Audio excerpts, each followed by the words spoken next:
Now, the Three Martini Lunch with Greg Corombos and Jim Geraghty. And welcome, everyone, to the Tuesday edition of the Three Martini Lunch, along with Jim Geraghty of National Review. I'm Greg Corombos of Radio America. Buckle up, everyone. All good martinis today. Good, good, and good across the board. We also want to let you know that you can now get us on your, as we said last week, your NSA-approved surveillance device, but it's your home speaking device, your Alexa, your Google Home. Just tell it to play the Three Martini Lunch podcast, and it will do so at your command. Also, if you like us, do us a nice review on iTunes. That'll help us out a lot. Jim, let's jump to our first good martini. NBC News. Oregon Senator Jeff Merkley, who everyone knows, will not seek the Democratic presidential nomination in 2020, telling NBC News that he believes he can best fight for the issues most important for him by staying in the Senate.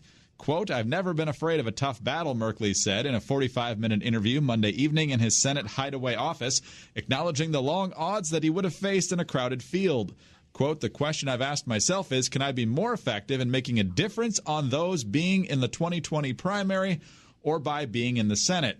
The 62-year-old Merkley was going to run in 2020 no matter what, either in a crowded Democratic field for president or for re-election to serve a third term in the Senate. So, Jim, two good pieces of good news here. First of all, Jeff Merkley is pretty much a dyed-in-the-wool liberal, so he would not make a good president. Secondly, he's self-aware enough, unlike a lot of other Democrats on the national stage, to realize he's probably not going to win. So why bother? So, good news. Yeah, I would really love to take a picture of Jeff Merkley and Ron Wyden, the other senator from Oregon, both Democrats, both pretty much on the liberal side, and just show them to people around the country and say which one is which. And, you know, Wyden had a little bit more of a higher profile with some of the NSA hearings and you know, issues of privacy and things like that.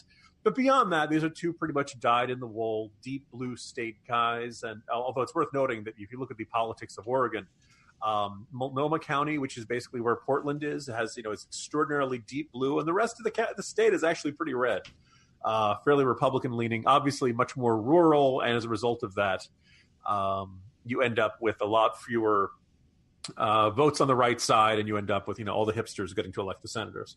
It's again, why is this good? So besides the fact that this means there's one more person I don't need to write a 20 things list about, it also means that look, there are a lot of narcissists in our politics. You might argue it takes a certain amount of ego to choose to run for office, whether it's, you know, local school board, city council, all the way up to wanting to run for president of the United States. And as a result of that, you get a lot of narcissists, you get a lot of egomaniacs, you get a lot of people who basically believe that, you know, their you-know-what doesn't stink and everything they do is terrific. And, you know, history is calling them, Greg, you know.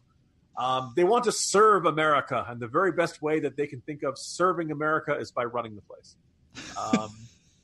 But so it's when somebody says, hey, wait a minute, I'm a legislator, I've spent my life legislating, I think I'm going to stick to this. I kind of want to say attaboy, even if I completely disagree with the person's politics and philosophies and attitudes towards all that, because there's a certain sense of, you know, our system, we do have a separation of powers in this country, and the legislature matters. The Senate matters, the House matters.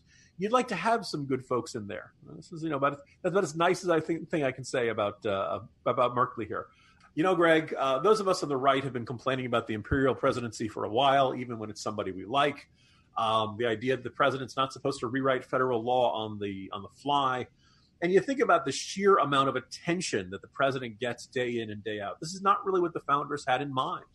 The president of the United States was really supposed to be kind of more of an administrator, and the important debates were supposed to be going on in Congress. And there's kind of this, you know, dangerous, you know, direction of a cult of personality, and this idea of putting all of our focus on the executive leader of the country and the great man, the man on a horse, the American Ataturk, all that kind of stuff.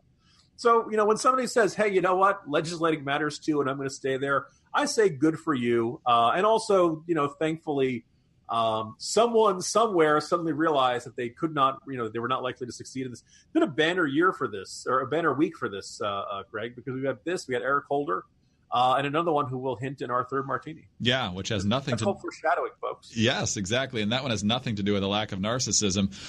Jim, just a fun exercise. If you're looking for something to do today, just to have fun with your neighbors, go into the grocery store or whatever, just come up to them with a really intense look on your face and say, "Can you believe Jeff Merkley's not running for president?" And see what their reaction is. Can you believe Jeff Merkley's decision? See if they know what he decided and or who he is and why it matters, if it matters at all. Let's move on to our second good martini now, Jim. And a lot of times we react to events like we just did, and we think that's good for conservatives. Sometimes we react to the explanation of ideas and principles that just make you feel like you've breathed in a great big breath of pure mountain air. And that's what we have here in our second good martini. Our friend Dan Crenshaw, the congressman from Texas, freshman, got a lot of attention because he was attacked for his eye patch on Saturday Night Live and then forgave Pete Davidson in one of the best political moments in a very long time. Well, now he's a member of Congress, and he's a member of the House Budget Committee. And the Budget Committee is looking to crank up corporate taxes again. And so Dan Crenshaw decided to talk about what a difference those corporate tax cuts have already made in Texas. He talked about bonuses. He talked about lower energy rates.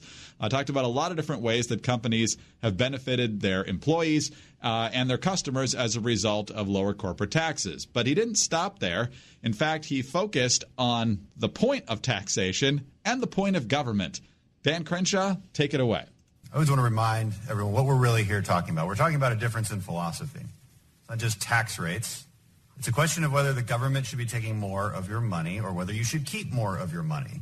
There's a difference in the role of government and what we believe. It seems to me that you all believe that the role of government is to tax the people as much as possible so that you and your benevolent fellow academics can dream up more programs for the government to spend money on.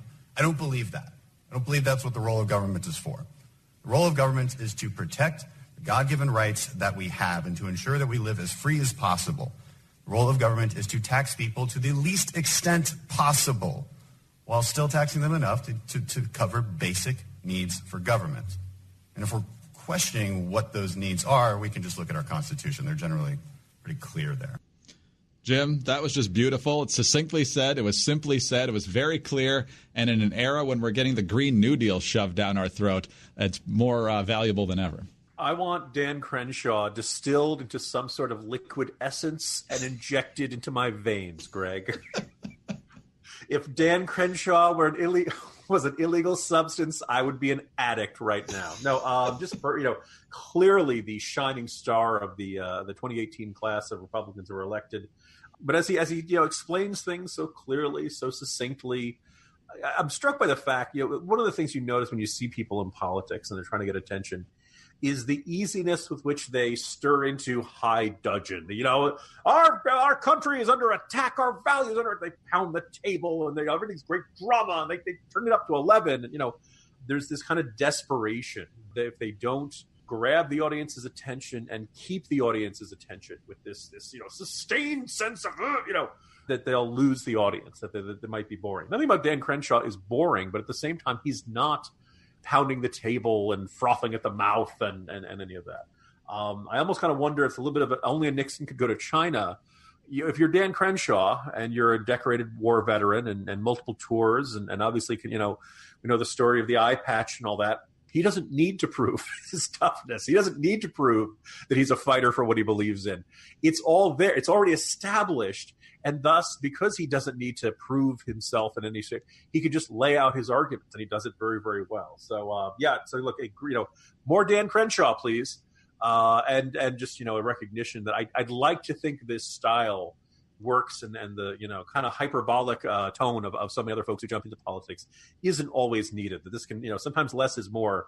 And Dan Crenshaw just, again, very quickly turning into one of the most effective communicators in the GOP. Yeah, I don't want to dump a bucket of cold water on what's a really good martini, but why is he so rare on the right? Why don't we have more people who can articulate this fairly simple concept and concepts like it as well and as simply as he can? Is it because they feel like they have to pound the table to prove it, or is there more to it? You're opening up a can of worms here, Greg. Here's the really short version. I love talk radio. God bless everybody in talk radio. Folks in talk radio have been great to me. But it's worth noting, talk radio comes out of radio, which is a form of media, which is also a form of entertainment. Most of the folks who go into and are successful in talk radio understand that a portion of the job is entertainment. Now, all the folks who've, Rush Limbaugh pretty much invented the genre, right? You're going back to the late 80s, all these little in-jokes and, for those of you in Yorba Linda, I'll speak slowly, all that kind of stuff. And so a lot of folks who went into talk radio, I would argue, tried to do Rush Limbaugh's shtick, but they didn't do it quite as well. And if you ever listen to some talk radio hosts, they like to say Rush and I are the only ones standing up for this. Rush, there's a lot of people who want to be him, but who don't have the ability to be him, who don't have that natural innate talent, charisma, ability to think on the fly, interact with callers, just to the natural personality to make it as inherently entertaining as it is.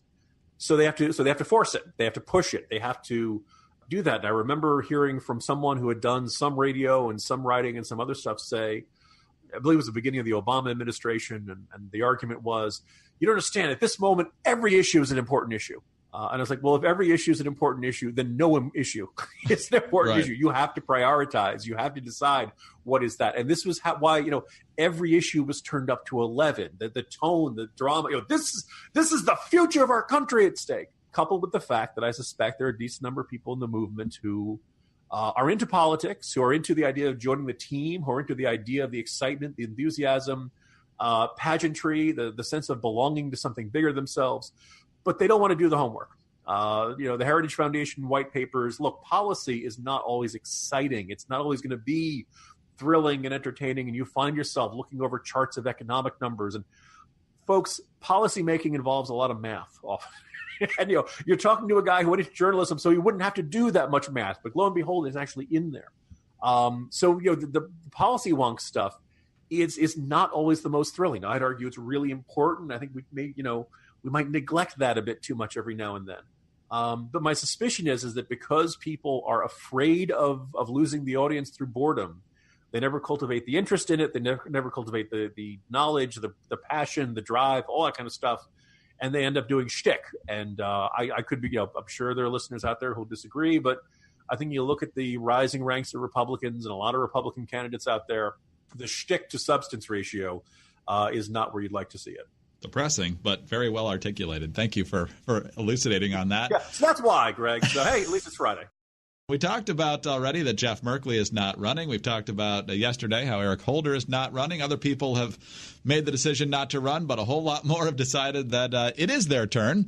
But one more has made it official. She's not going to run because she's 0 for 2, and 0 for 3 would just be unnecessary. Here's News 12 in Westchester, New York. While she certainly hinted at the answer before, for the first time on camera, Clinton officially put all rumors to rest and closed the door on a third White House run. I'm not running, but I'm going to keep working and speaking and standing up for what I believe.